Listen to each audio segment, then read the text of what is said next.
vamos a comenzar a trabajar un poquito en Apocalipsis. Un libro bastante oscurecido, no digo oscuro, porque él en sí mismo no lo es, sino que es oscurecido por causa de las diferentes interpretaciones que existen, las diferentes interpretaciones populares que existen que han traído oscuridad al texto, en vez de haber traído luz. Entonces, por ejemplo, vemos como el mismo Salfate tiene varias interpretaciones sobre Apocalipsis, tiene varias cosas que decir al respecto, y como esas interpretaciones son súper populares, están dentro del evangelicalismo común, dentro de la iglesia evangélica en general, y no son correctas. Y de hecho son súper raras, son súper en función de una teoría de la conspiración, en función de lo que hace Estados Unidos, de lo que hace Israel, etcétera.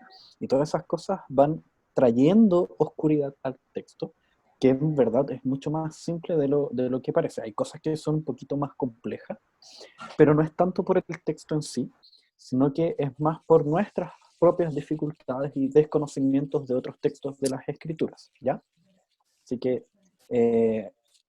y también otras cosas lindas del texto, de Apocalipsis, que nos hemos perdido a causa de haberlo dejado de lado por esas cosas, interpretaciones raras que hay, es que es un texto que trae mucha esperanza a nuestro corazón. Es un texto súper lindo y súper aplicable, es súper aplicable. Entonces, todas esas aplicaciones, básicamente lo que Apocalipsis hace es decir, mira, te va a mostrar la segunda venida de Cristo y te voy a mostrar cómo tú aplicas cosas a tu vida a partir de esa verdad futura. Es un poco uno de los ejemplos que yo he puesto en varias oportunidades. Es la idea de la bola de cristal que te dice cuáles son los próximos números del loto que van a salir sorteados. Si yo tengo esa información, entonces eso va a dirigir y a moldear mi forma de vivir ahora. Entonces yo, al saber eso, inmediatamente voy a agarrar el auto de mi hermano, una micro, me voy a ir corriendo hasta una tienda que venda el loto y voy a pedir esos números. Entonces determina lo que hago ahora. Lo mismo pasa con Apocalipsis, tiene varias informaciones sobre el presente, el pasado, el futuro, que van determinando un poco cómo yo debo vivir ahora. Y al mismo tiempo van confortando mi corazón cuando paso por problemas, dificultades, etcétera, etcétera. Es un libro súper bacán. Y vamos a cambiar la metodología nuevamente. Ya no vamos a trabajar con el cosa, sino que vamos a ir viendo cosas diferentes. Vamos a ir viendo formas de trabajar el texto. No tenía cómo decirlo ya. Cosas diferentes. Cosas diferentes, otras cosas. Ya, vamos a hacer algo un poco más simple y más directo, cosa de ir directo al texto. ¿Qué vamos a hacer hoy día? Yo les voy a dar primero unas cosas que llamo balizas interpretativas o balizas de lectura. ¿Qué son? ¿Qué es en la parte de arriba de los autos de los carabineros o en la parte de afuera de los estacionamientos para avisar que hay algo ahí, que hay un cierto peligro, que hay que prestar atención, que hay que tener cuidado? Cuando pasa una ambulancia está la baliza girando porque viene algo, viene algo. Entonces, es algo a lo que debo prestar atención. Y por eso, a estas informaciones que les voy a entregar primero, yo les llamo balizas de lectura o balizas interpretativas, que son cositas que deben estar siempre girando alrededor de mí para poder comprender el texto, ¿ya? Entonces, siempre van a aparecer para poder comprender y facilitar la lectura del texto. Después, vamos a ver el capítulo 2 de Apocalipsis. Eh, Vamos a entender un poquito cómo funciona la dinámica de las primeras cuatro iglesias. Subsiguiente semana, no la próxima, la subsiguiente, vamos a trabajar el capítulo 3 y así vamos a matar de una vez las famosas 7 iglesias, de las cuales muchas veces hemos oído. Y después, de vuelta del presbiterial, ya vamos a trabajar con el libro Apocalipsis, la parte más desconocida, las que no hemos escuchado tantas predicaciones, las que no hemos escuchado muchos estudios, son más desconocidas para nosotros muchas veces. ¿Ya? Así que vamos a lo nuestro. Vamos a lo nuestro. Vamos a orar primero. Vamos a orar primero. Le voy a pedir a la misma Jocelyn si puede realizar una oración para que Dios nos guíe y nos ayude a comprender este texto. Amado Señor, gracias Padre por darnos tu palabra y porque ella siempre nos da luz. Gracias Señor porque nos da la posibilidad de poder ahora estudiar este libro, Señor. Que, como decía Guillermo, A veces nos da un poco de miedo profundizar en él o leerlo, mas sabemos que ahí también está tu evangelio. Y te pedimos que nos des la capacidad de poder verlo, Señor, de ver a Cristo Amén. en este libro. Ayúdanos, Señor, cada día a también poner este evangelio en práctica y a glorificarte, Señor, en nuestra manera de vivir. Te rogamos Amén. todo esto en el nombre de Jesús. Amén. Amén. Muy bien, entonces vamos a ver este libro de revelación. Y como el nombre lo dice, revela, muestra. Esa es un poco la idea, saca el velo de algo que estaba oculto, de una realidad oculta, y que ahora nosotros podemos verla gracias a esta muestra, a esta revelación que hace Dios de algunos elementos. Muy bien, veamos las famosas balizas de lectura. Primera baliza que debemos tener así bien encendida es la idea del género literario. ¿Cuál es el género literario de este libro? Perdón, tengo aquí un libro, está molestándome. ¿Cuál es el género literario? Es un género, si ustedes se fijan en el nombre, es Apocalipsis, ¿cierto? Ese es el nombre del libro. Porque el libro se constituye como un apocalipsis. Los apocalipsis se escribieron especialmente un poquito antes de la venida de Cristo. Era un género de aquel tiempo, una forma de escribir, que buscaba mostrar por medio de imágenes cosas que quizás eran anheladas por el pueblo. Entonces, por ejemplo, era anhelado un emperador, entonces por medio de una imagen se mostraba, no sé, a lo mejor un dragón gigante, en función de decir que es alguien poderoso. Entonces, ese tipo de cosas se utilizaban de forma simbólica, se utilizaban símbolos para poder trabajar, ¿ya? Y al mismo tiempo, el propio libro dice la revelación de Jesucristo, o sea, también es una revelación. En este sentido es algo que es un velo que es tirado, y así se nos muestra una realidad. Entonces, este libro quiere mostrarnos una realidad para poder vivir en conformidad de ella. Entonces ya tenemos la idea de Apocalipsis, la idea de revelación, la idea de imágenes, la idea de una realidad que no podemos ver fácilmente. Y en tercer lugar, vemos que está estructurado como una carta. Entonces parece ser que, o lo que se entiende que es un género triple.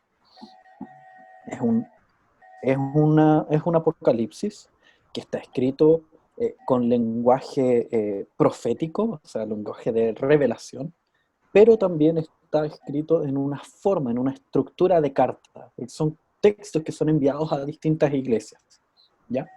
Entonces, en base a eso, a ese género triple, que es la primera baliza, vamos a desprender tres cositas, que primero es la perspectiva profética, ¿ya? Perspectiva profética, que es la segunda baliza. ¿Qué es la perspectiva profética? Es básicamente la forma que tenían de ver los profetas las cosas que Dios les iba revelando. Entonces, por ejemplo, nosotros vemos a Joel, que recibe una revelación de cómo será el día de la venida del Señor, ¿cierto? Y se le informa que los ancianos soñarán sueños, o sea, que los ancianos harán ciertas cosas, que los jóvenes harán ciertas cosas, que hablarán en lenguas, etcétera, etcétera. Y ahí vendrá el fin, ahí vendrá el Señor en su segunda venida, destruirá a los malvados y glorificará a sus hijos. Y hay uno que así, pero, a ver, calma, Joel.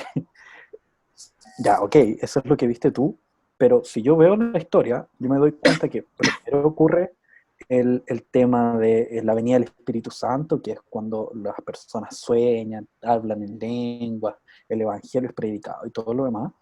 Y después, mucho tiempo después, cosa que todavía nosotros no lo hemos visto, viene la segunda venida de Cristo. ¿Por qué?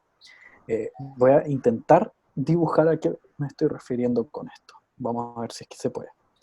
Pizarra. Vamos a poner el siguiente ejemplo, unas montañas, y voy a pedir perdón inmediatamente por mis dibujos, ¿ya? Imaginemos que yo estoy parado aquí,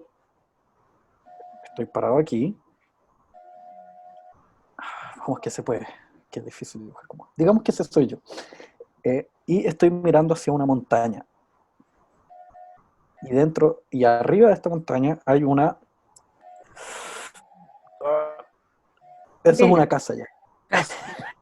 una casa, una vela. Te dijo obvio que una casa. Un lápiz, un lápiz. El señor lápiz. Hay una casa y hay... Una Un poste, un poste. No, ¿cómo va a ser un poste, compadre? Esto es muy claro. Un árbol. Una casa. ¿Ya? Entonces, digamos, este Joel, que está mirando hacia una montaña, y hay una casa, hay un árbol. Pero, deme 5 segundos para decirlo a mí.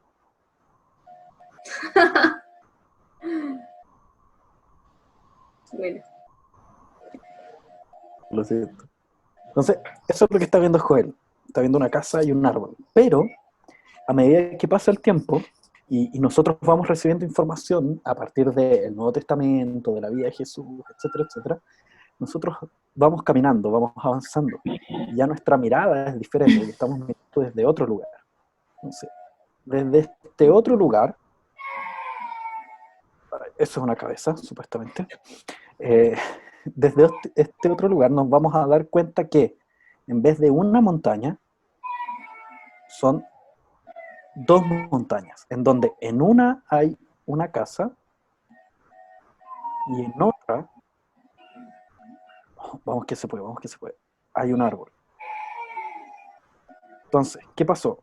Lo que Joel vio y que le parecía ser un mismo evento que iba a ocurrir una única vez, que es la venida del Espíritu Santo, el derramamiento del Espíritu Santo, el hablar en lenguas, el sanar, el tener sueños, etcétera, etcétera, y la segunda venida de Cristo, que él lo veía como un solo evento que iba a ocurrir en un mismo día, nosotros que ya tenemos el Nuevo Testamento nos damos cuenta que lo que él estaba viendo en verdad eran 2 eventos diferentes. Uno, que era la venida del Espíritu Santo, y un segundo evento que aún ocurre, falta mucho, un poco de tiempo para que ocurra, que es la segunda venida de Cristo. Esa es la perspectiva profética, y a veces en algunas partes del texto de Apocalipsis eso está. ¿Ok? ¿Se entiende? Entonces, por eso a veces algunas profecías del Antiguo Testamento son difíciles de entender, porque nos habla de la segunda venida de Cristo, pero muestra cosas que ya pasaron, como es el caso de la venida del Espíritu Santo, etcétera, etcétera. Pero en verdad lo que pasa es que este profeta está teniendo esa perspectiva profética. ¿Se entiende? ¿Dudas hasta aquí? ¿Sin dudas? Muy bien. Vamos a eliminar esa pizarra, gracias a Dios. Y vamos a volver al texto. Entonces esa es la perspectiva profética, tiene que estar ahí dando vueltas. Otro es el texto imaginativo. Yo le voy a poner texto imaginario, pero puede sonar raro. Texto imaginativo es que el propio texto de Apocalipsis busca mostrarnos imágenes, busca construir el texto de tal forma que nosotros lo vayamos imaginando, lo vayamos construyendo en nuestra mente. ¿Ok? Y por lo tanto, debemos entender que estos textos no los puedo interpretar de forma literal, porque ellos buscan alcanzar otro elemento de mi aprendizaje. Busca que yo pueda imaginarme aquellas escenas, aquellas imágenes, para poder comprender el sentido que hay por detrás de eso. Pero no son eventos literales. Entonces, cuando se habla de ciertos caballeros que están montados en ciertos caballos de ciertos colores, esa es la imagen que yo debo hacerme en mi cabeza, pero por detrás de eso hay una realidad. O sea, estamos en un símbolo y una realidad. A veces esa realidad es explicada, a veces se nos explica el símbolo y se nos dice, mira, esto simboliza esto otro. Y otras veces no. Pero debemos entender que son símbolos igual. ¿Ok? Entonces esa idea imaginativa, de imaginación, de imagen, de símbolo, gráfica. Exactamente. Entonces, si se fijan, la primera, la perspectiva profética, tiene que ver con la idea de ser un apocalipsis, la idea de texto imaginativo tiene que ver con ser una revelación, algo que es mostrado, y el contexto histórico también tiene que ver con el hecho de ser una carta. Este texto se enmarca en ciertos eventos históricos que son determinantes. Por ejemplo, la iglesia de aquel tiempo estaba pasando por una persecución. El texto es más o menos del año 95, donde había un emperador que se llamaba Domiciano, y estaba persiguiendo a la iglesia. Y así como en el año 60 y poco hubo un emperador que se llamaba Nero o Nerón, persiguió a los cristianos culpándolos de haber incendiado Roma, Domiciano como que había traído esa idea de vuelta y había comenzado a perseguir a los cristianos porque Domiciano había levantado estatuas para adorarse a sí mismo o para adorar al Dios de él mismo. Y a partir de ahí, como los cristianos no querían adorar, entonces empezaron a hacer, comenzó la persecución a estos cristianos. ¿Ya?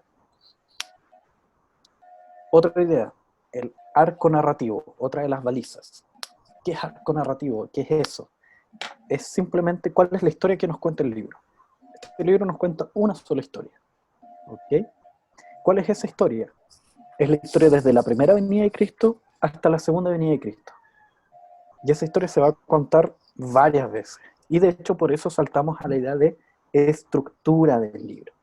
Ya que esta historia se va a contar varias veces desde diferentes perspectivas, desde diferentes lugares, y así vamos, y se nos van a entregar diferentes detalles de esa misma historia, en cada una de esas perspectivas. Es como mirar un celular, donde yo lo veo desde un lado, desde una cara, yo veo simplemente algo que parece un lápiz, algo súper angostito que parece un lápiz, lo veo desde otra perspectiva y ya veo algo un poco más amplio con una pantalla que puede iluminarse, desde otro lugar donde hay una cámara que no es tan buena, hay algo más plano, etcétera, etcétera. Y así voy viendo múltiples perspectivas, incluso puedo desarmarlo y ver otros detalles mayores, y cómo todos juntos me van a ayudar a construir una misma historia, un mismo objeto. ¿Ok? Entonces, sobre la estructura, les voy a soplar, les voy a decir ya al tiro cuál es la estructura de este libro. Este libro cuenta esa historia que yo les dije, desde la primera venida de Cristo hasta la segunda venida de Cristo, 7 veces. 7 veces. ¿Okay? Son historias que van en paralelo, se va contando la misma historia varias veces. ¿Ya? La primera vez que se cuenta esta historia, se cuenta desde una perspectiva más terrenal de las iglesias, que es la que vamos a ver nosotros estas 2 semanas, que es el capítulo 1, 2 y 3. ¿Ya? Ya el capítulo 4, 5, 6 y 7 nos van a contar la misma historia de la primera venida de Cristo hasta la segunda venida de Cristo desde una perspectiva más celestial. Entonces nos va a contar algunos eventos que ocurrieron en la tierra, pero desde lo que ocurrió en los cielos al mismo tiempo que ocurrían esos eventos en la tierra. Es bien así, bien. Por eso revelación, la idea de mostrar una realidad que nosotros no vemos fácilmente. No vemos claramente, no vemos a simple vista, y de esta forma nos muestra esta realidad, y a partir de esa realidad nosotros podemos extraer ciertas enseñanzas para vivir el presente. ¿Ok? Esa es la segunda vez que se cuenta la historia. La tercera vez es desde el capítulo 8 al 11. Del 8 al 11. Y a esa historia son la famosa historia de las trompetas. La anterior es la de las copas, o de los sellos, mejor dicho, los 7 sellos. 7 sellos, y se nos habla un poquito del pueblo de Dios. Del 8 al 11 se nos habla de las trompetas, y también se nos habla del pueblo de Dios. Las trompetas, hay ciertos eventos que se nos van a mostrar nuevamente, contando la historia desde la primera venida hasta la segunda venida, pero con ciertos símbolos de unas trompetas que en la medida que van sonando van aconteciendo ciertas cosas. ¿Ya? El siguiente conteo de la historia, la siguiente vez que se nos cuenta la historia, es desde el capítulo 12 al 14, donde se nos habla denme 5 segundos. No, ya. Desde el 12 al 14, donde se nos habla de Cristo y el dragón. O, en otra forma de decirlo, puede ser las 7 voces y la persecución del pueblo de Dios. Porque antes era las trompetas y el pueblo de Dios, antes de eso era los 7 sellos y el pueblo de Dios, y ahora las 7 voces y el pueblo de Dios, desde el 12 al 14. Pues la siguiente vez es del 15 al 16, donde están las famosas 7 copas. De copas. Después del 17 al 19, tenemos la caída de los aliados del diablo. La caída de los aliados del diablo. Porque se nos va a hablar un poco cómo Satanás, dragón, varios otros símbolos que se utilizan para él, de este pequeño cuerno, etcétera, etcétera, tiene ciertos aliados por medio de los cuales él va trabajando en este mundo presente, a los cuales nosotros debemos tener cierto cuidado debemos conocer para no caer en sus artimañas. Y por último, la victoria de Cristo y del pueblo de Dios entre los capítulos 20 y 22. Y ese es todo el libro. Esa es la estructura. Así que comencemos. Vamos por la primera parte, las cartas, las famosas cartas de Apocalipsis. Vamos a leer el texto. Vamos a leer el texto del capítulo 2. No, mejor no. Les voy a decir la estructura de cada una de las cartas y después vamos a ir leyendo cada una de ellas, ¿ya? Para hacerlo más mejor, como diría alguien. Muy bien. Cada carta de Apocalipsis, que fue enviada por el Señor Jesús, tiene una estructura súper fija. De hecho, solamente vamos a ver que hay algunas cositas que faltan o unas cositas que no están en algunas de esas cartas, pero es en función de lo que la iglesia es. Por ejemplo, uno de los segundos elementos son atributos y falencias. Si una iglesia no tiene ninguna cosa buena, no se va a decir ningún atributo.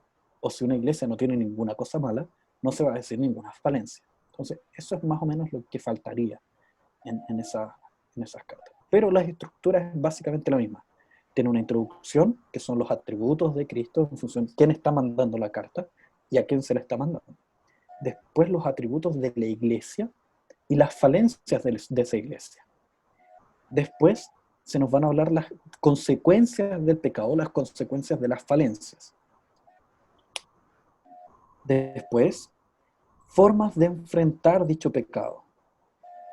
O sea, vemos cómo una iglesia tiene ciertas falencias, comete ciertos pecados comunes.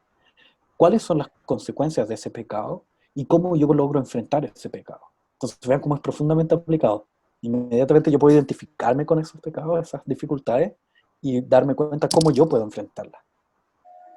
Y después un llamado a la perseverancia y los frutos de la obediencia. O sea, si yo logro identificar estas falencias, puedo identificar a dónde me está llevando, puedo identificar cómo puedo solucionarlo. Si yo puedo caminar en ese andar de lucha en contra de ese pecado, voy a tener ciertos frutos, voy a tener ciertas consecuencias que son agradables, son buenas, y eso están en las cartas. Dicho eso, las que vamos a ver hoy día son Éfeso, Esmirna, Pérgamo y Tiatira, que son las 4 primeras cartas que están en el capítulo 2. ¿Y cómo lo vamos a hacer? Vamos a leer una de ellas y después vamos a identificar estos elementos y ahí vamos a tratar de ver cómo nosotros podemos identificar algunos pecados en nuestra vida y tratarlos por medio de estas cartas. ¿Se entiende? Y aquí voy a solicitar que puedan ayudarme también con sus respuestas en función de esto. Vamos con Éfeso, que está en el capítulo 2, del 1 al 6. No, perdón, del 1 al 7. Capítulo 2, del 1 al 7. Dice así: escribe al ángel de la iglesia en Éfeso, el que tiene las 7 estrellas en su diestra, el que anda en medio de los 7 candeleros de oro, dice esto: yo conozco tus obras, tu arduo trabajo y paciencia, que no puedes soportar a los malos, y has probado a los que se dicen ser apóstoles, y no lo son, y los has hallado mentirosos, y has sufrido, y has tenido paciencia, y has trabajado arduamente por amor en mi nombre, y no has desmayado. Pero tengo contra ti que has dejado tu primer amor.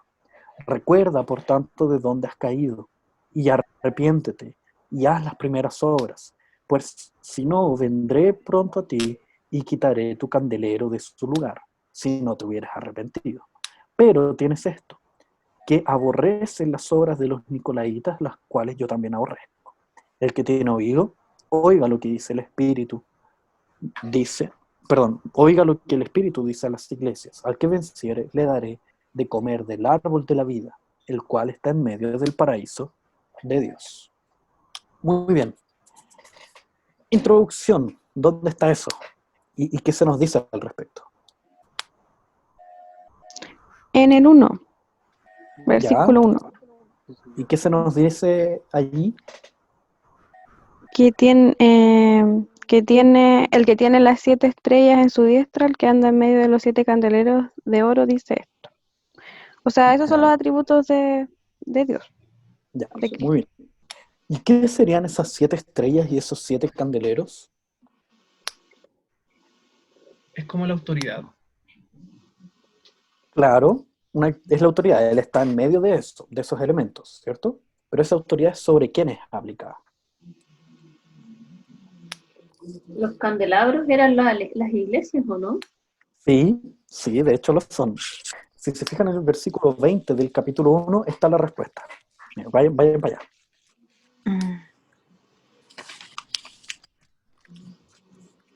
Ahí está, sí. Pero yo creo que en este contexto la autoridad la ejerce sobre la iglesia, Sí, como somos sacerdotes sobre la iglesia. exactamente. De hecho, el Ah, versículo está. 20 dice así: el misterio de las 7 estrellas que has visto en mi diestra, y de los 7 candeleros de oro, y los 7 candeleros de oro. Las 7 estrellas son los ángeles de las 7 iglesias, y los 7 candeleros que has visto son las 7 iglesias. Sí, me acuerdo. Son 7 iglesias. ¿Por qué 7? El número 7 simboliza algo en Apocalipsis. Los números siempre simbolizan algo en Apocalipsis. Número perfecto. La idea de amplitud, de completud, de algo completo. Entonces serían básicamente a todas las iglesias. Pero igual fueron mandadas las cartas a 7 iglesias literales. Pero también simbolizando que es para toda la posteridad, para toda la iglesia. Y ahí se nos habla de las 7 estrellas, que son los ángeles de las 7 iglesias, y los candeleros.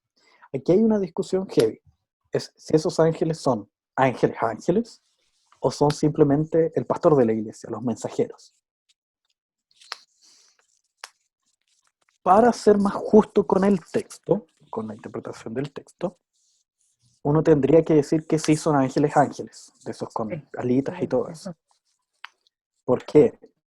Porque se nos muestra en primer lugar un símbolo y después la cosa simbolizada. Y después ocurre lo mismo. Los candeleros son las iglesias. Por lo tanto, ahí se nos dice que la cosa simbolizada es un ángel. Ahora, si nosotros traducimos la palabra ángel como ángel, o si lo traducimos como mensajero, ahí va a depender un poco de cómo Juan utiliza la palabra ángel en todo el libro de Apocalipsis. En todo el resto del libro de Apocalipsis, cada vez que Juan dice ángel, se refiere a un ángel, propiamente tal. Entonces sería extraño que él utilizara esa palabra aquí refiriéndose a otra cosa, refiriéndose a un mensajero, a una persona, a un pastor, utilizando una figura más o menos así, como imagen, cosa simbolizada, siendo que lo que está mostrando en el versículo 20 es imagen, cosa simbolizada. No sé si se entiende la idea. Ahora, aquí viene lo difícil. Si yo entiendo que es un ángel, yo no sé cómo aplicar eso. ¿Qué quiere decir que él esté con los 7 ángeles en su mano? ¿Quiere decir que los domina, gobierna ese reino espiritual? Vaya a saber uno. No por ahora, lo vamos a dejar así medio inconcluso. Pero sí es claro aplicar la idea de los 7 candeleros, que él son las 7 iglesias por las cuales él camina, él anda, él se mueve, él gobierna, allí él tiene potestad. Y eso es súper importante, porque recuerden, una de las balizas, que era la del contexto, es una iglesia perseguida. Él está escribiendo una iglesia que está pasando por persecución, que si falta un hermano un día al culto dominical, es porque probablemente esté preso, o haya muerto, o esté siendo azotado, etcétera, etcétera. Entonces, con esa idea ya quiere traer una cierta consolación.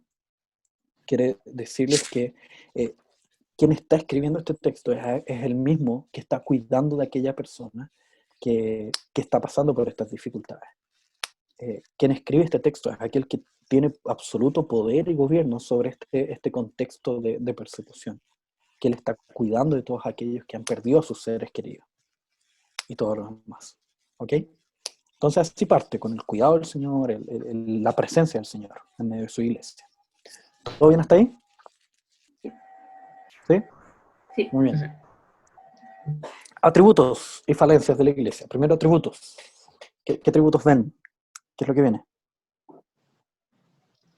Arduo trabajo y paciencia. Muy bien, arduo trabajo. Antes de eso, las obras en sí, el arduo trabajo, la paciencia. Y también que no, Soportar a los que no malos. puede soportar a los malos. O sea, una iglesia que ya camina en una cierta santidad. Y yo Buena, buena. añadiría eso, que es una iglesia que conoce la verdad en ese sentido, Y como que doctrinalmente examina, fuerte, claro, porque examina claro, quiénes están ahí. Ujú, claro, ujú. Sí, exactamente. Y de hecho, dice, has sufrido, o sea, la idea de soportar el sufrimiento, de permanecer en esa verdad a la cual se refería Cristóbal, eh, que ha tenido paciencia mismo, continúa trabajando, repite ciertos atributos por amor de mi nombre, y no has desmayado de arduo trabajo y continuo, etcétera, etcétera. Entonces, esos serían como los atributos. Y después dice algunas falencias que están en el versículo 4. ¿Y cuáles serían esas falencias?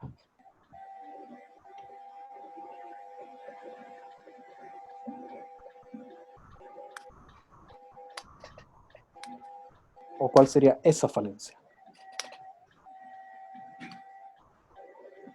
Ha dejado su primer amor. Ha dejado su primer amor. Texto ya archiconocido, requete contra conocido. Que, como ya hemos escuchado en varios sermones, no, antes de decirlo, ¿qué sería ese primer amor? ¿A qué se referirá ese primer amor?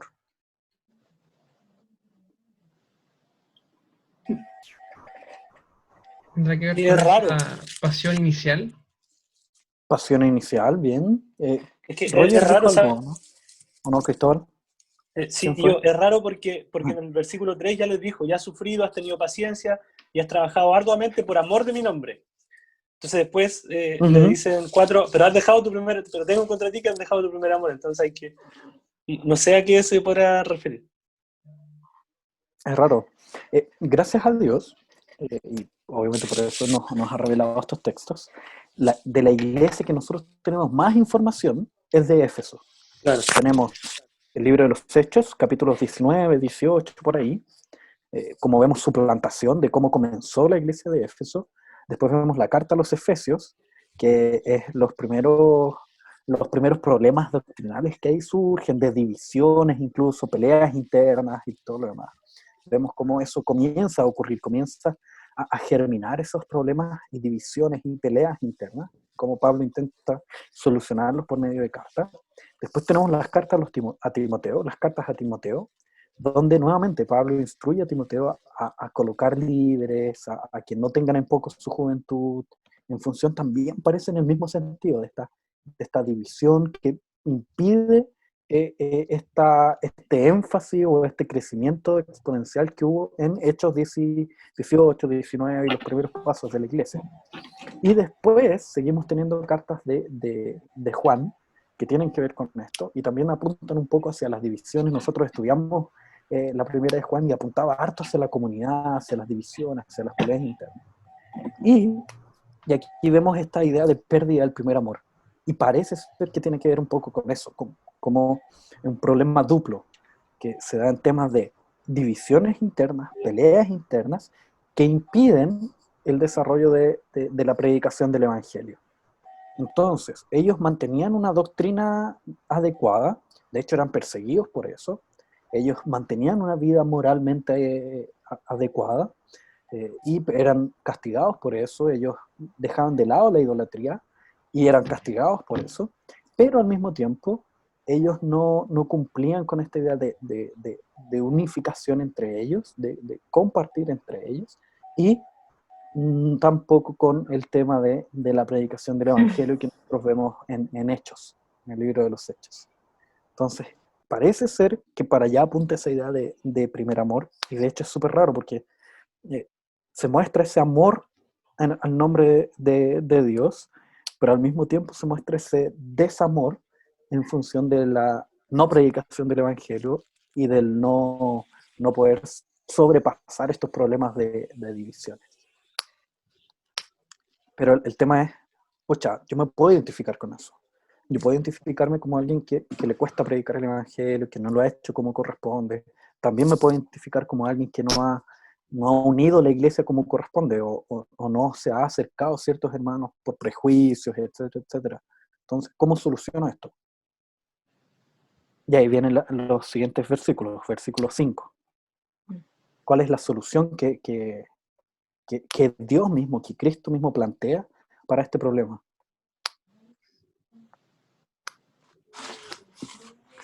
Y vemos algunos verbos que nos ayudan a entender un poco cuál es el proceso que hay que hacer. Guillermo, ¿Sí?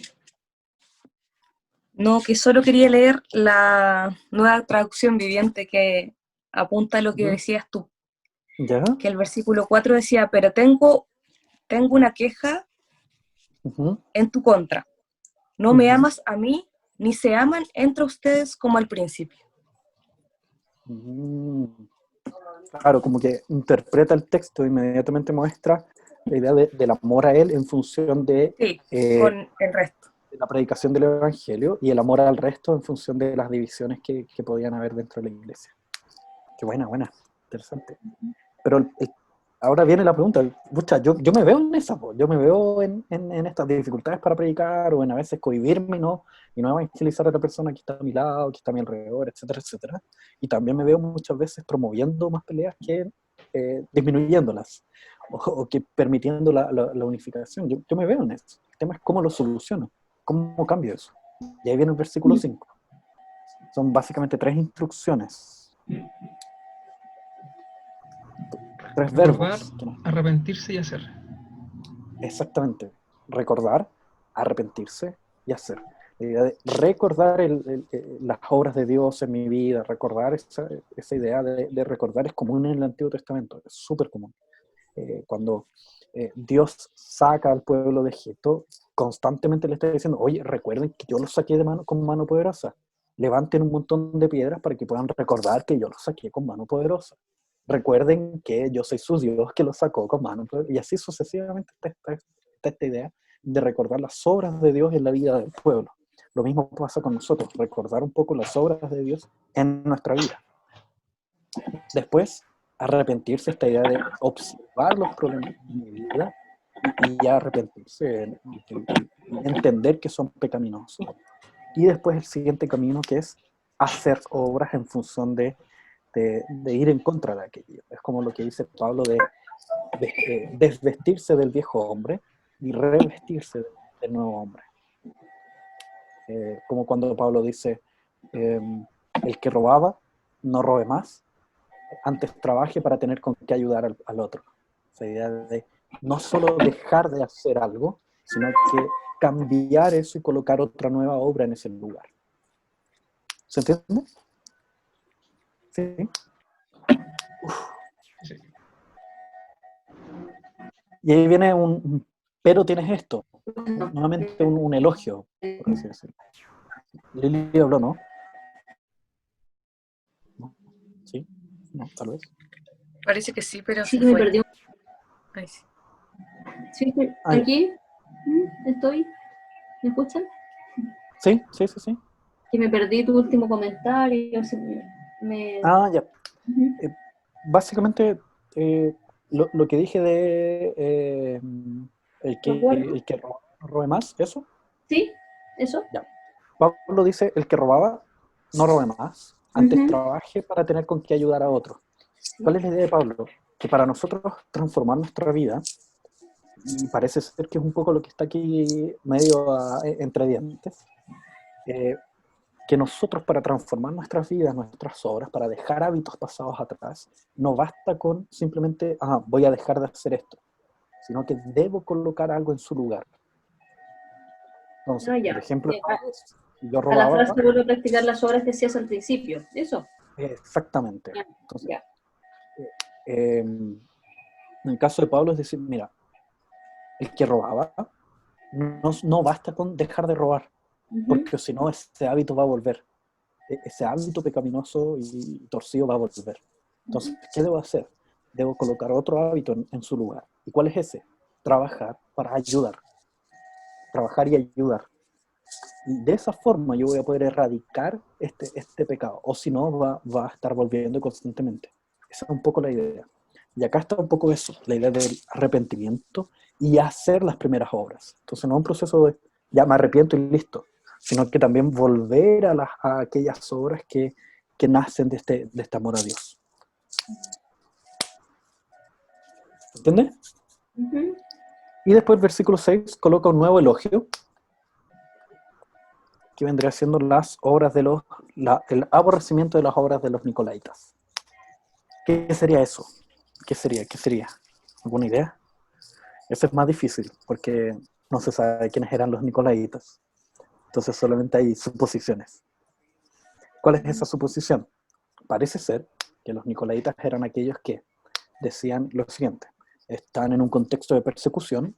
Yo decía, miren, ¿saben qué? Hay varios salmos que dicen algo así como, ¿de qué sirvo yo muerto? ¿O de qué sirve, acaso el polvo te adorará? ¿De qué sirvo yo muerto si no voy a poder adorar a Dios? Entonces, cuando yo sufra la persecución y se me diga que niegue a Dios, yo puedo hacerlo para poder seguir viviendo y después volver a adorar a Dios. Y esos eran los nicolaitas, que decían que era súper posible negar a Dios y que no había ningún problema en un contexto de persecución. Mostrando un poco una espiritualidad fluida, utilizando términos de nuestro tiempo, donde da lo mismo, lo que tú dices ser, lo que importa es lo que eres, comillas. Y esas obras son aborrecidas y eso es algo bueno. Es decir, uno es cristiano o no lo es, y punto. Uno ama al Señor o no lo ama, y punto. Uno se entrega por completo a la causa del Señor o no. ¿Sí? Y ahí viene el tema del llamado a la perseverancia y los frutos de la obediencia, diciendo: el que tiene oído, oiga lo que el Espíritu dice a las iglesias. Al que venciere, aquí está el llamado a la perseverancia, le daré de comer del árbol de la vida, el cual está en medio del paraíso. Ahí está el fruto de la obediencia, el comer del árbol de la vida. Es decir, si yo sigo este proceso que Dios me invita a realizar en mi vida, de recordar, arrepentirme, hacer nuevas obras, el premio que yo voy a recibir es poder disfrutar de ese árbol que me fue negado, de la vida eterna. Después en Apocalipsis se nos va a mencionar cómo es la ciudad de Dios y todo lo demás, y cómo está este árbol alrededor de un río que sale del trono. Y yo voy a poder disfrutar de aquello, poder comer de ese fruto, que trae salud para las naciones y todo lo demás. Muy bien, eso con Éfeso. Ahora con las otras vamos a ir súper rápido. Así que prepárense. ¿Todo bien con Éfeso? ¿Dudas, inquietudes, preguntas, comentarios? Y ¿No? creo que no dijiste el si Dime. no te arrepientes, iré y quitaré tu lugar, de su lugar tu candelabro, eso lo dijiste, ¿o no? Que esa sería la consecuencia del pecado, creo. ¿Dónde está? El 5. Ah, el 5. Exactamente, ahí está la consecuencia del pecado. Muy bien. Pues si no, vendré pronto a ti y quitaré el candelero de su lugar, si no te hubieres arrepentido. Es decir, aquí está hablando en un contexto de iglesia, le está hablando de una iglesia local que existió. Y por lo tanto le está diciendo, mira, si en esta iglesia no hay arrepentimiento, no es una iglesia que da frutos, no es una iglesia que persevera, entonces esta iglesia va a dejar de existir, esta iglesia visible. Es como si nosotros entonces nos entregáramos al pecado, nos entregáramos a una vida relajada en cuanto a la palabra de Dios, nos entregáramos a no disfrutar de estos llamados al arrepentimiento de parte de Dios. Entonces el resultado natural de una iglesia así es la muerte, es que deje de existir. Y eso es lo que ocurre con varias otras iglesias, y de hecho eso es lo que ocurrió con Éfeso a lo largo del paso del tiempo. ¿Ok? Muy bien. Esmirna. Vamos a leer, y dice así: y escribe al ángel de la iglesia de Esmirna, el primero y el postrero, el que estuvo muerto y vivió, dice esto: yo conozco tus obras, tu tribulación y tu pobreza, pero tú eres rico, y la blasfemia de los que se dicen ser judíos y no lo son, sino sinagoga de Satanás. No temas en nada lo que vas a padecer. He aquí, el diablo echará a algunos de vosotros en la cárcel para que seáis probados, y tendréis tribulación por 10 días. Sé fiel hasta la muerte, y yo te daré la corona de la vida. El que tiene oído, oiga lo que el Espíritu dice a las iglesias. El que venciere no sufrirá daño de la segunda muerte. Introducción. ¿Cuáles son los atributos de Cristo que se nos muestran?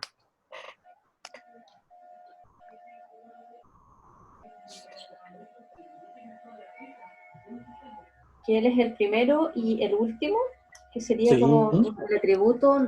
¿Cuál sería ese atributo? ¿Sin fin? Eterno. eternidad, Que resucitó. eterno, exactamente. Y también la resurrección, el que estuvo muerto y resucitó. Bien, Jocelyn. Exactamente. Entonces, y fíjense cómo esto se va relacionando con el propio objetivo de la carta. Él está hablando cómo es una iglesia que pasa persecución, que pasa por problemas, que va a ser apresado, que va a tener una tribulación por 10 días, la idea de decenas, es muchos, es varios, algo completo, grande, bastante. Pero él dice, mira, yo soy el eterno, yo soy mucho más amplio que este periodo que ustedes van a tener de tribulación, de sufrimiento.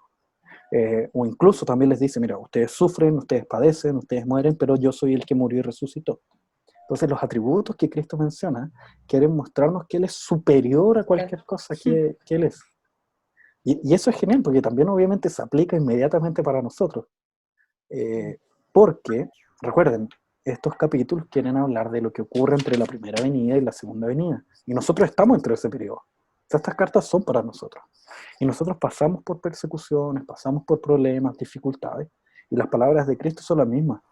Yo soy el eterno. Yo estoy por sobre todo esto que tú estás pasando. Toda esta dificultad que tú estás sufriendo, todas estas tristezas que tú estás pasando. Yo soy el eterno, yo estoy por sobre eso. A lo mejor tú estás viendo la muerte hoy en día, la estás viendo cercana en algún ser querido, en ti mismo, en la propia iglesia. Pero yo soy el que venció, yo soy el que murió y el que resucitó. Y por lo tanto ustedes también resucitarán, porque son mi cuerpo. Entonces nos lleva a tener una visión mucho más amplia de la realidad y con mucha más esperanza. Y de ahí nace esa alegría que hace brotar nuestro corazón. Muy bien, esos son los atributos. Perdón, esos son los atributos de Cristo. Ahora los atributos de la iglesia y o falencias.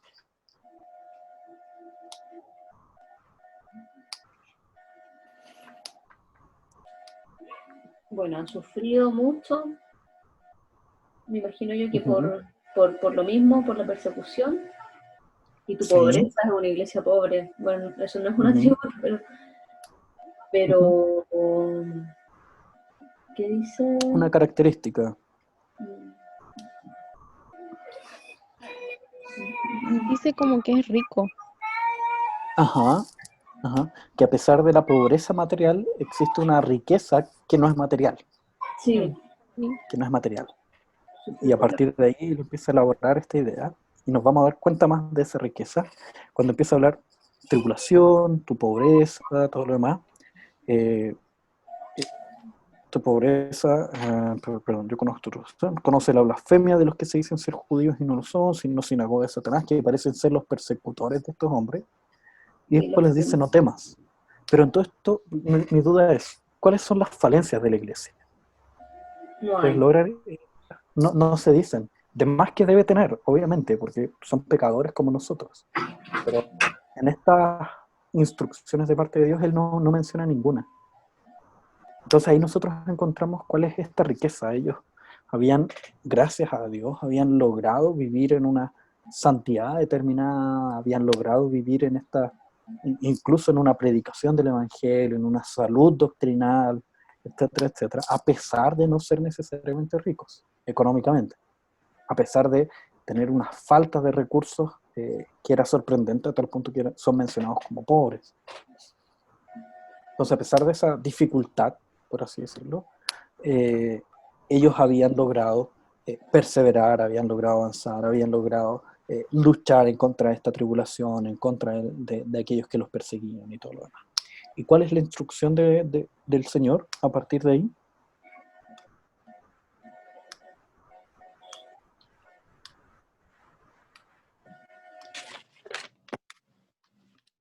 Le dice que no tengan miedo. Exacto. Esa es la instrucción. Es decir, en un contexto de sanidad espiritual, la instrucción de parte de Dios es no tener temor. ¿Por qué? Porque está implícito el hecho de que sanidad espiritual involucra persecución. O resulta en persecución. Si hay una sanidad espiritual, entonces va a haber una persecución a tal punto que el mismo Cristo dice, el diablo echará a algunos de vosotros. O sea, no es una persecución necesariamente humana en ciertas ocasiones. Es de parte de Satanás, que utiliza a personas. ¿Ok? Y Otra, eso para... ay, ¿Ah? perdón. No Dale iba a nomás, Gloria. decir que también daba la instrucción de ser fiel hasta la muerte a pesar de todas esas pruebas, de toda esa tribulación que tienen, que se mantengan firmes. Exactamente. Entonces, esa es otra instrucción, la idea de la fidelidad. ¿Por qué? Le está diciendo, mira, ustedes son fieles. El resultado natural de esa fidelidad, ¿cuál es? La persecución. Y en la persecución, yo los invito a continuar siendo fieles. Entonces, santidad trae persecución, persecución nos invita a la fidelidad, a continuar continuar en Cristo. Y fiel hasta la muerte, recordando un poco que Cristo mismo quiso, mira, yo morí, pero resucité. O sea, no nos dice como vayan a morir, nos dice, miren, esto va a pasar, pero sepan siempre que yo resucité y ustedes también resucitarán. Y yo te daré, y ahí viene la promesa, o el fruto de la obediencia, yo te daré la corona de la vida. Versículo 11, el que tiene oídos, oiga lo que el Espíritu dice a la iglesia, el que venciere no sufrirá daño de la segunda muerte, o sea, de la muerte eterna. Va a sufrir la primera muerte, que es esta muerte física, pero la segunda muerte, que es la condenación de parte de Dios, no lo va a sufrir. ¿Todo bien hasta ahí? Sí. Ya. Dudas, inquietudes, preguntas, comentarios, cosas que les gustaron, que odiaron, etcétera, etcétera. Yo tengo una duda Díganos. sobre si es que estas iglesias estaban repartidas por todo el mundo o eran en un lugar específico. Eran un lugar específico, de hecho forma como una especie de media luna en Asia Menor. Si uno lo pregunta acá a una iglesia, se forma como una especie de media luna, donde se ve como un recorrido natural de cómo uno entrega cartas, o cómo las entregaría en un caminito así. Ahora, había más iglesias alrededor de estas. En Asia Menor había muchas más, pero para cumplir con el símbolo del número 7, que aplica para todas, se escogieron estas 7. ¿Ya? Muy bien. Denme 5 segundos para anotar algo aquí.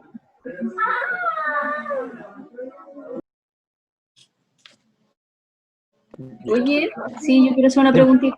Mi amor, Pregunta. cierra la puerta, al tiro, cierra la puerta. Sí, lo mismo que decía la Yossi. Cierra la puerta. Mi sobrino que entró, tiene 2 añitos. Claro, hay una razón específica por el hecho de que se escribieron a estas iglesias, siendo que había muchas más, habían pocas más. Esta es la más importante, la más visible. ¿Qué? Había más, no sé si muchas más o pocas más, pero había más. En primer lugar, lo que se entiende es para cumplir con el propósito de un símbolo determinado. Es Jesús quien le da dirección a esas iglesias. Pero este texto fue entregado a más iglesias. Pero es Jesús mismo quien da esas direcciones y esas instrucciones a esta iglesia.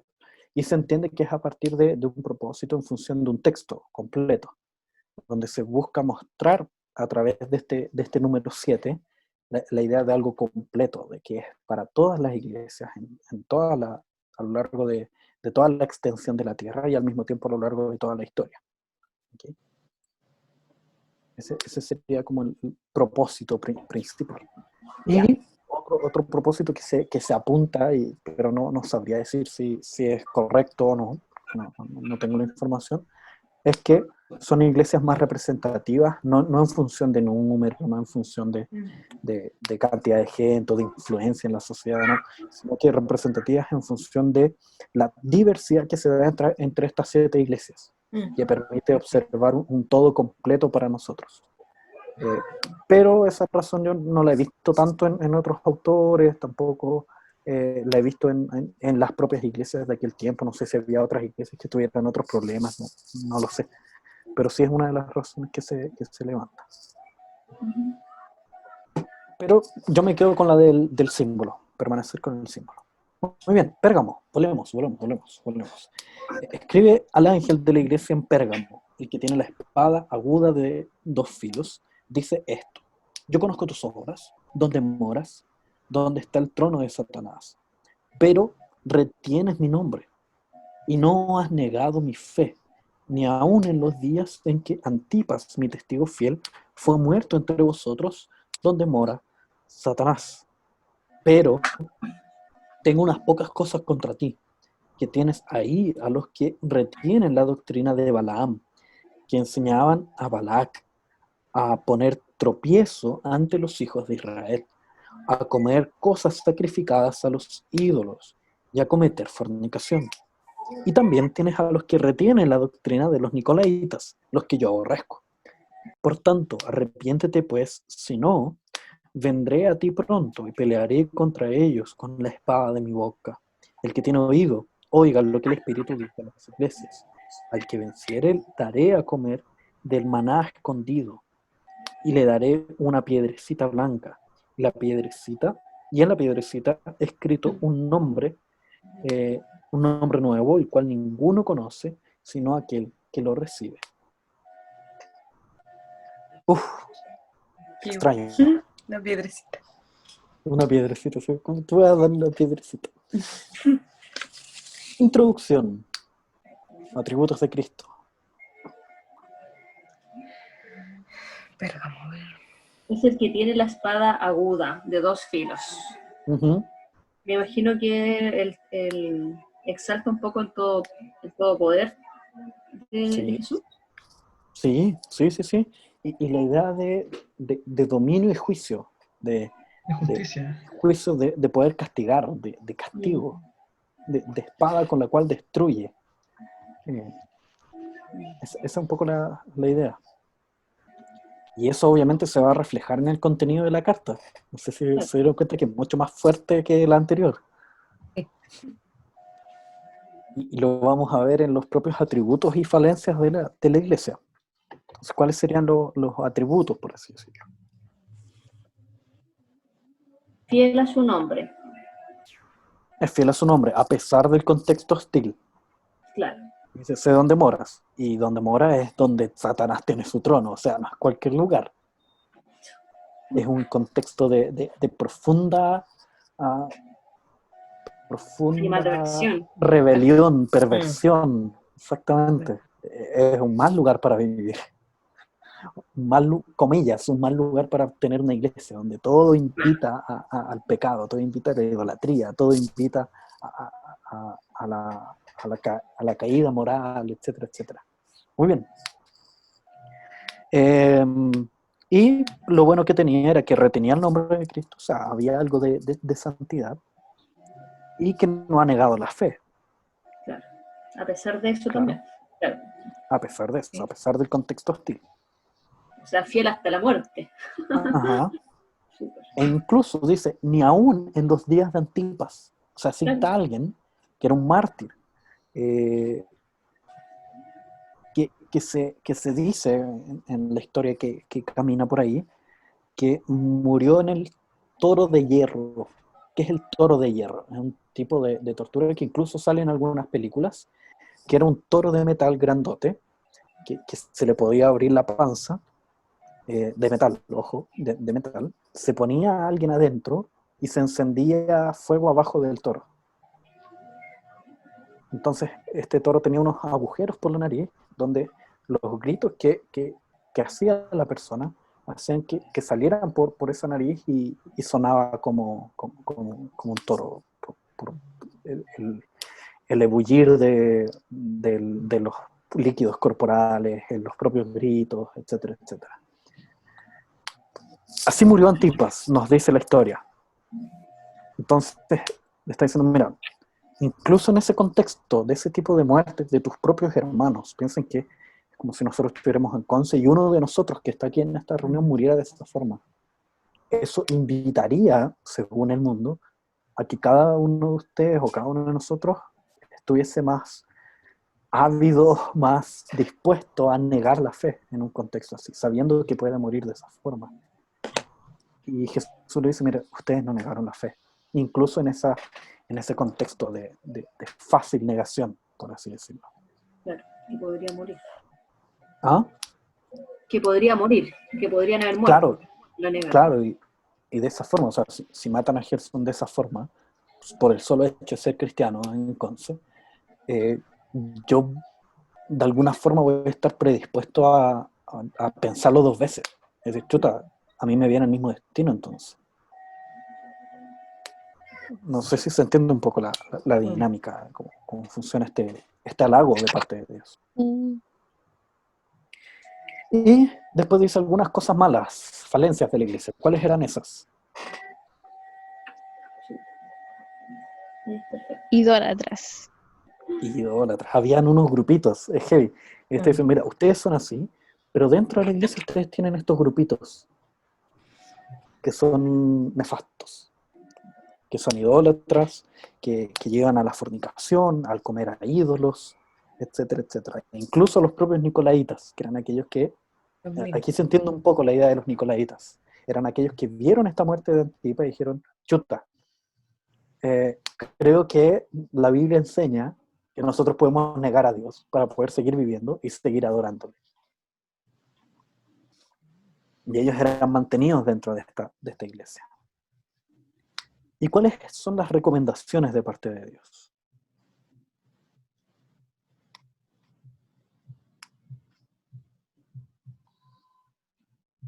Versículo 16, tal vez. Arrepentirse. Arrepentimiento. Arrepentimiento. Y las consecuencias del no arrepentimiento.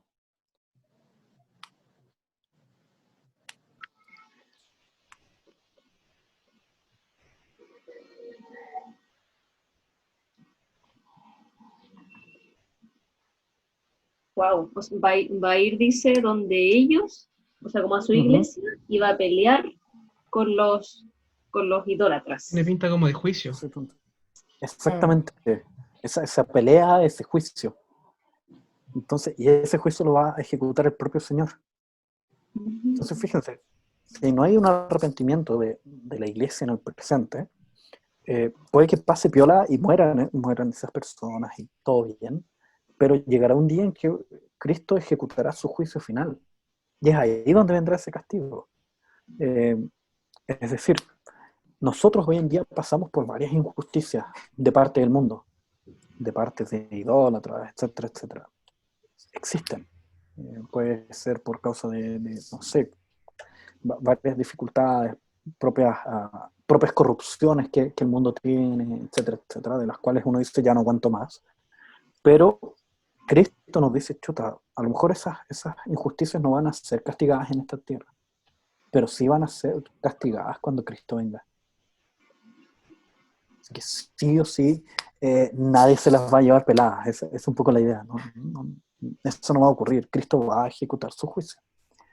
Oye, dime. Es que la Glorita dijo que el pecado de ellos era la idolatría. Sí, de ese grupito, sí.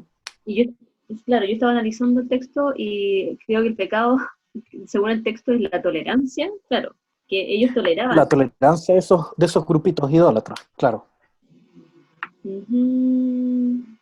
Porque fíjate cómo dice el texto, cómo avanza, interesante, dice, pero tengo unas pocas cosas contra ti, que tienes ahí a los que retienen, entonces tolerar a aquellos que retienen. La doctrina de Balaam, que enseñaba a Balac a poner tropiezo entre los hijos de Israel, comer cosas sacrificadas a los ídolos y cometer fornicación. Entonces, el pecado es doble. Primero, el permitir que esos hermanos estén ahí, y el segundo, el permitir que esos, o sea, hermanos, comillas, que esas personas estén ahí, estén dentro de la iglesia, y que esas personas influencien a aquellos que sí son hermanos a vivir de una forma idólatra, cometer fornicación y comer cosas sacrificadas a ídolos. Entonces, ¿qué es lo que deberían hacer? Arrepentirse. ¿Arrepentirse de qué?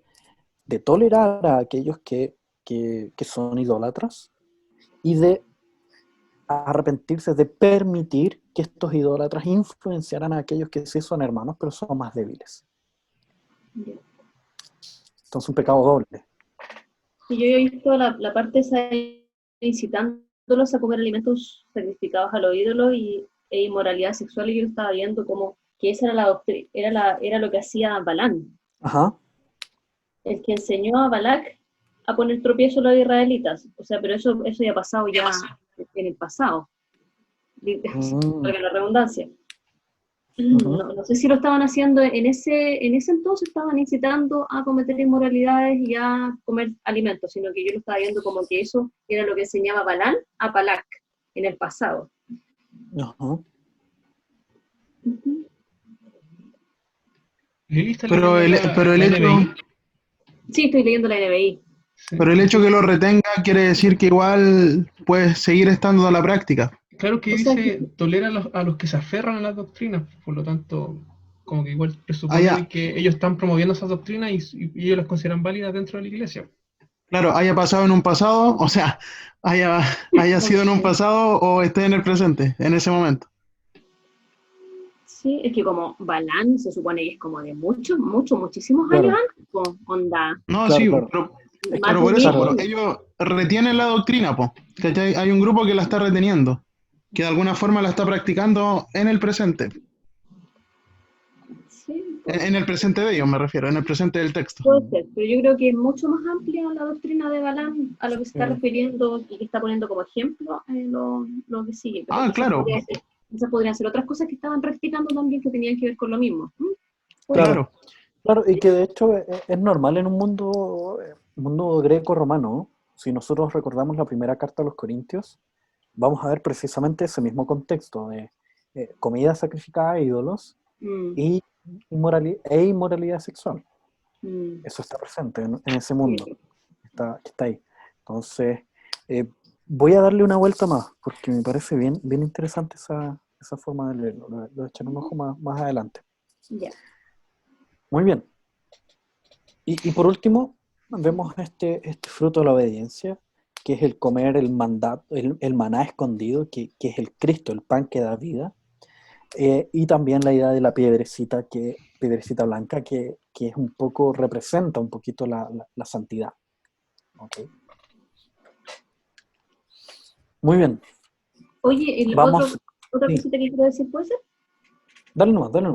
Que estaba viendo la reprensión y que es interesante el hecho de que la reprensión no es directamente contra ellos, como que el Señor no va a Ajá. ir a ellos a hacerles algo a ellos, sino que va como delante de ellos juzgar a los otros.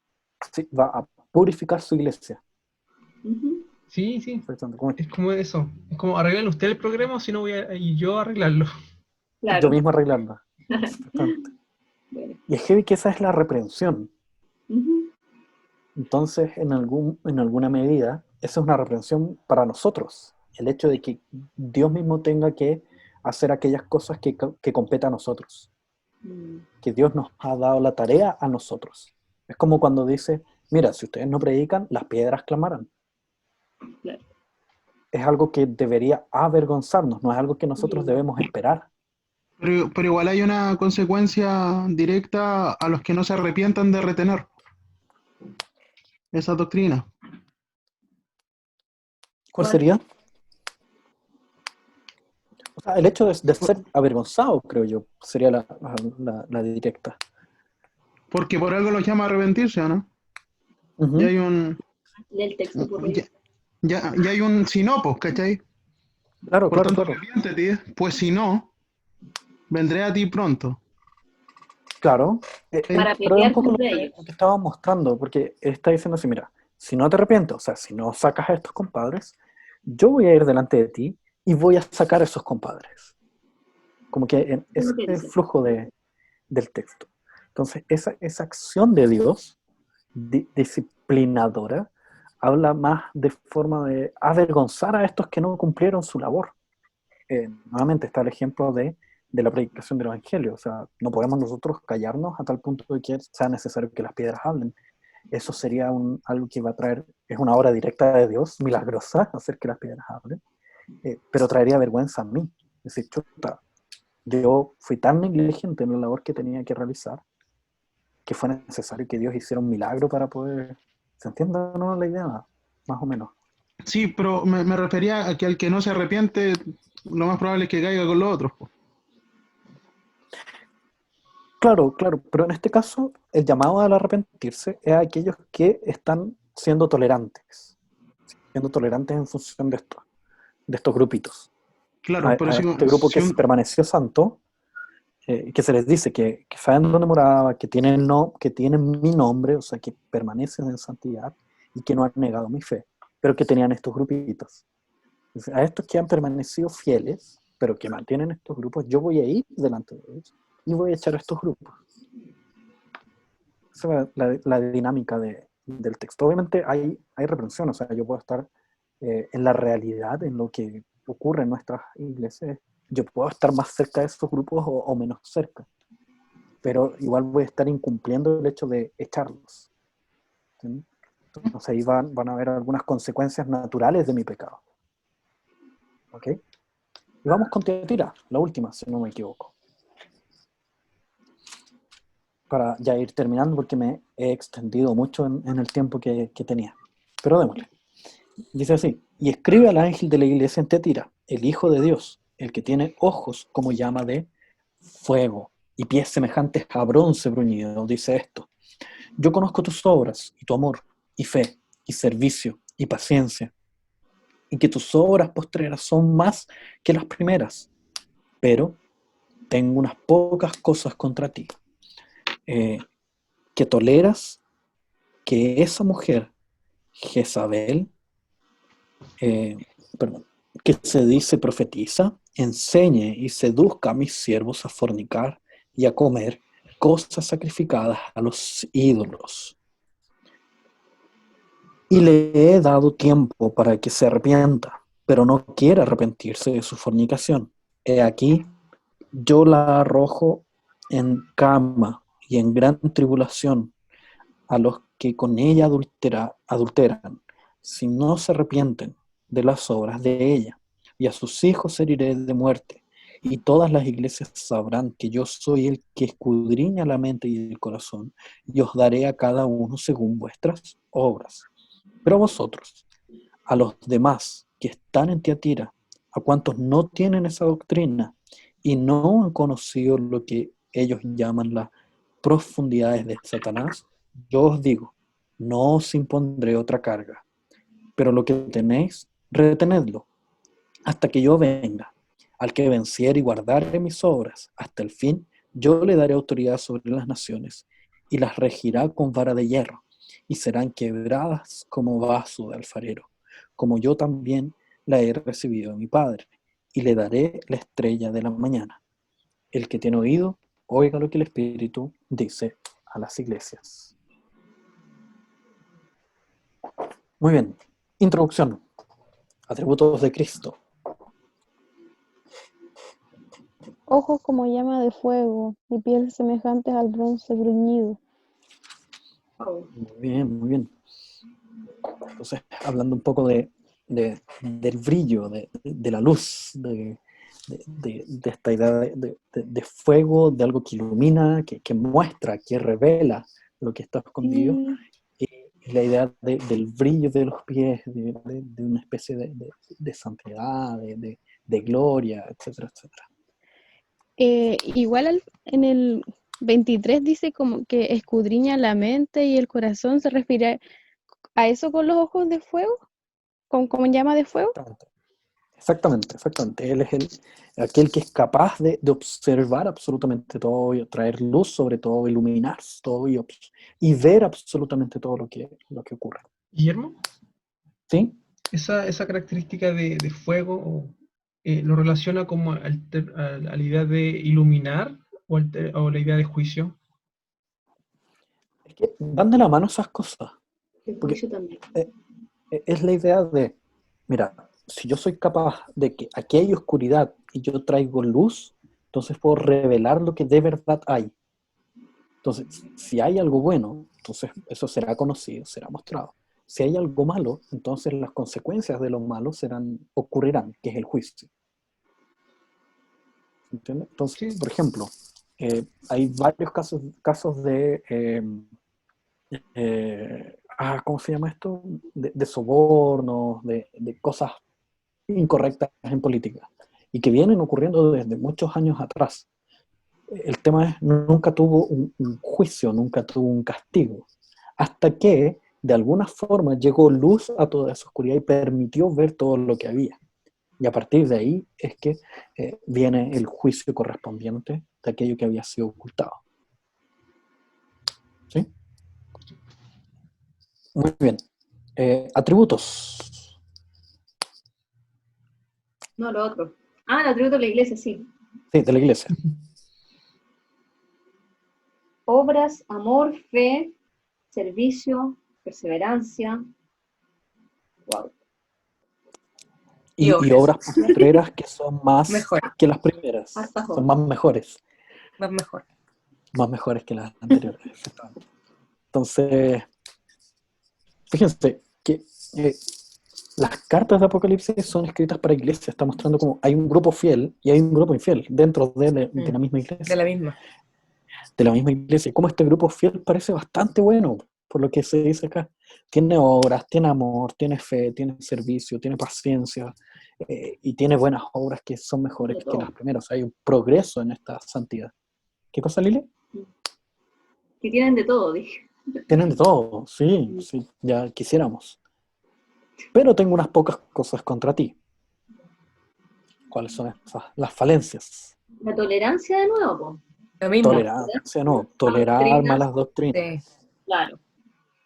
A esa mujer Jezabel, que obviamente esa mujer no se llamaba Jezabel, sino que está tomando un caso del Antiguo Testamento de una mujer. ¿Qué cosa, Gerson? No, estaba confirmando. Ah, ya. Perdón, creí que ibas a hablar. Disculpe. Pero adelante, continúa tú. Dale, tú no. Vamos a ver. Adelante, dilo, por favor. No, pues era eso. Sí, exactamente. Una mujer del Antiguo Testamento que fue maldita, en verdad. Ella movía al rey como quería, al rey del pueblo. Ella movía el pueblo, por lo tanto, como quería, y llevó al pueblo de Dios a la idolatría. Y fue horrible, ¿verdad? Si ustedes buscan la historia de Jezabel, que está en el primer libro de los Reyes, pucha, aquí está la notita, a ver. Primer libro de los Reyes, capítulo 16, o el segundo libro de los Reyes, capítulo 9.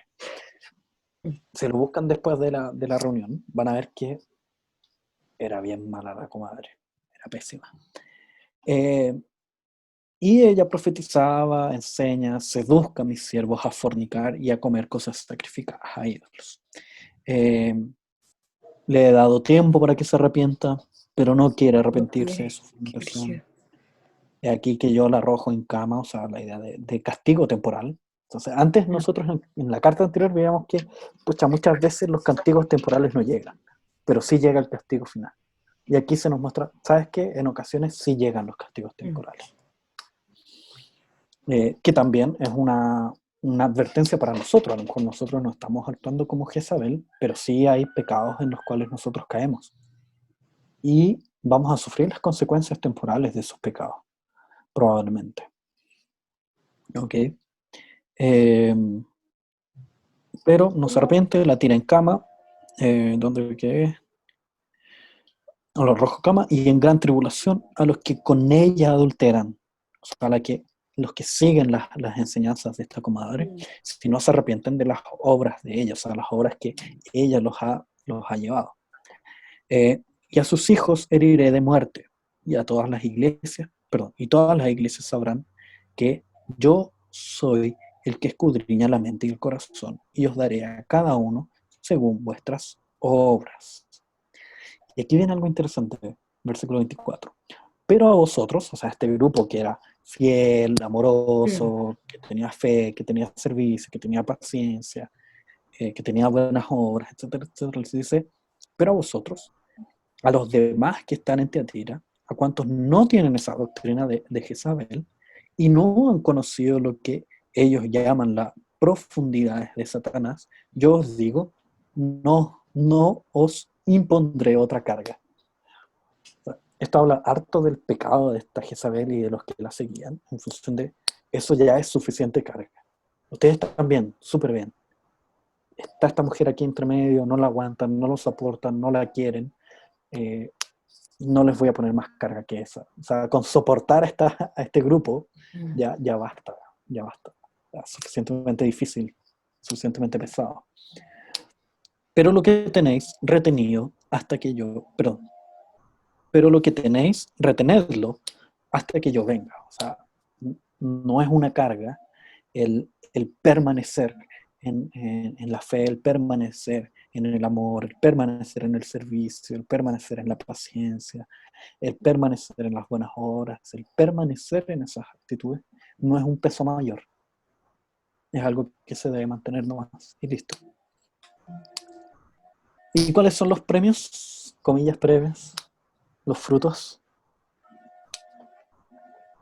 Autoridad sobre las naciones. Uh-huh. Autoridad sobre las naciones, exactamente. ¿Qué es la idea del juicio? Apocalipsis nos va a mostrar que cuando Cristo venga, nosotros vamos a enjuiciar a las naciones. Entonces, piensen un poco cómo eso aplica para una iglesia perseguida, para una iglesia con problemas, incluso para nosotros. Humillada. Una iglesia humillada, exactamente. Es la idea de la exaltación, de pucha, nuestra iglesia, hay un capítulo en Apocalipsis que nos muestra la muerte de la iglesia, y nosotros vamos a poder ver eso, vivos o no. Imaginen que después de ese proceso poder enjuiciar a aquellos que no adoran a Dios, a aquellos que mataron la iglesia, a aquellos que odian a Dios, etc. Entonces igual trae un poco de esperanza. Trae un poco de esperanza esa idea de poder coparticipar con Cristo de ese evento. Y esto también trae otra enseñanza, o sea, una mucho más directa y que quizás sea más presente para nosotros. ¿Cuántos de ustedes, en lo personal yo sí, no sé cuántos de ustedes crecieron con la idea de este tribunal de Dios, donde todos pasamos al estrado en algún momento, se pone un telón gigante, ajá, Uno por uno. uno por uno, Y hay un proyector. donde se pone un proyector, un data show gigante que va a proyectar toda mi vida, todos mis pensamientos, todo lo que yo creí o no creí, todo lo que yo hice o no hice, todo lo que yo dije o no dije, todo lo que pensé y no pensé, todos mis pensamientos pecaminosos van a salir y todo lo demás. Pero justo después de eso va a aparecer, yo voy a ser sentenciado culpable, pero justo aparece Jesús y dice, no, ese es mío, así que pase nomás. Y ahí uno pasa así, todo avergonzado y todo lo demás. Yo sufro con esa idea, o sufría con esa idea. Dice, pero ¿cómo? No puede ser, va a ser súper vergonzoso, ya, pero mucho vergonzoso, pero bien, ya, vamos a pasar y gracias a Dios, pero todos van a ver mis pensamientos y todo lo demás. Parece ser que Apocalipsis no apunta para allá. Después más adelante lo vamos a ver con más detalle, pero hay un texto bien interesante que muestra un poco eso, aparte de este texto que nos dice que nosotros vamos a ser jueces juntamente con Jesús, o sea, no vamos a pasar por ese data show. Hay un texto en Apocalipsis 11, versículo 18, que dice así, y se airaron las naciones, y tu ira ha venido, y el tiempo de juzgar a los muertos, y de dar el galardón a tus siervos los profetas, a los santos, a los que temen a tu nombre, a los pequeños y a los grandes, y de destruir a los que destruyen la tierra. Entonces fíjense cómo hay dos grupos. Después los vamos a ver con más detalle, y vamos a ver más textos que hablan de esto y todo lo demás cuando lleguemos al capítulo 11. Pero por ahora solo decir, parece ser que para Apocalipsis ese data show no existe. Lo que ocurre es que aquellos que sí son rebeldes en contra de Dios, que no son hijos de Dios, ellos sí van a pasar por ese, comillas, data show, y van a ser castigados, van a sufrir las consecuencias de sus pecados y sus malas obras. Pero aquellos que son hijos de Dios no van a pasar por ese juicio, sino que van a ser tasados o medidos en función de las obras buenas en las cuales ellos anduvieron, aquellas obras que Dios preparó de antemano para que nosotros anduviésemos en ellas, y recibiremos los galardones de acuerdo a esas obras. Entonces parece ser son dos eventos diferentes donde participan personas diferentes. O sea, no vamos a pasar por el data show. Menos mal. Menos mal. Gracias a Dios. Porque la idea es exaltar a los hijos de Dios y avergonzar a los que no son hijos. Dale, Lili, perdón. A Lili habló, ¿no? ¿O fui yo?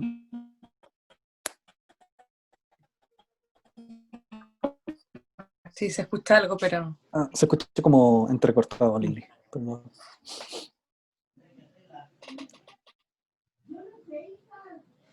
No, se escucha entrecortado. Ya. Por último, los frutos.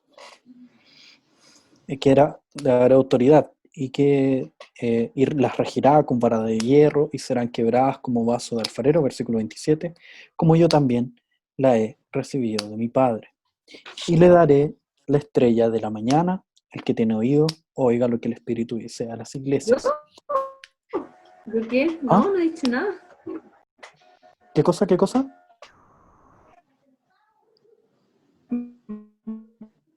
Oye, parece que lo llegó todo de una. Todo lo que dije antes le llegó. A veces pasa eso. Ya estar escuchando lo del Touch Show. Una de las frases que no he explicado es: el que tiene oído, oiga lo que el Espíritu dice a las iglesias. ¿Qué significa eso?